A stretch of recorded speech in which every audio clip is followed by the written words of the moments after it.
మనకి సైన్యానికి సంబంధించి కొన్ని కొన్ని జాతులు ఉన్నాయి. నాగా జాతికి సంబంధించి ఒక సపరేట్ నినాదం ఉంటుంది.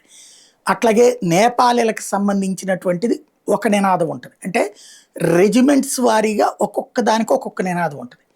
ఇవి ఏవి కూడా మత ఉన్మాదంతో ఉండవు. అంటే ఇంకొక జాతిని అంతం చేస్తాం, మా జాతి మాత్రమే సుపీరియర్ అనేటటువంటి స్థితిలో ఉండవు.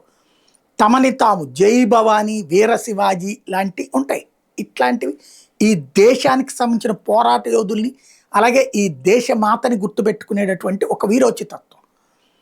అట్లాగే బంగ్లాదేశ్కి సంబంధించి ఇదివరకు ఉన్నటువంటి నినాదం జై బంగ్లా, అంటే బంగ్లాదేశానికి జయం, అంటే బంగ్లాదేశ్ మనకి భారత్ మాతాకి జై అన్నట్టుగా జై బంగ్లా అనేది నినదించేవాడు.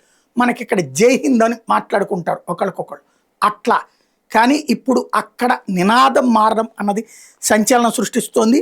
మతం అన్నటువంటి దాంట్లో పతాక స్థాయికి చేరింది. నారా ఈ తక్బీర్ అన్నటువంటి నినాదం బిగించేశారు, అల్లాహ్ అక్బర్ అన్నటువంటిది. తద్వారా ఇది ఎక్కువగా ఇప్పుడు ఆడుతున్నటువంటిది తీవ్రవాద సంస్థలు. ఆ తరహా నినాదాల్ని ఇప్పుడు అక్కడ బిగించేయటం అంటే మారుతోంది బంగ్లా పూర్తి స్థాయిలో అన్నది స్పష్టమవుతుంది.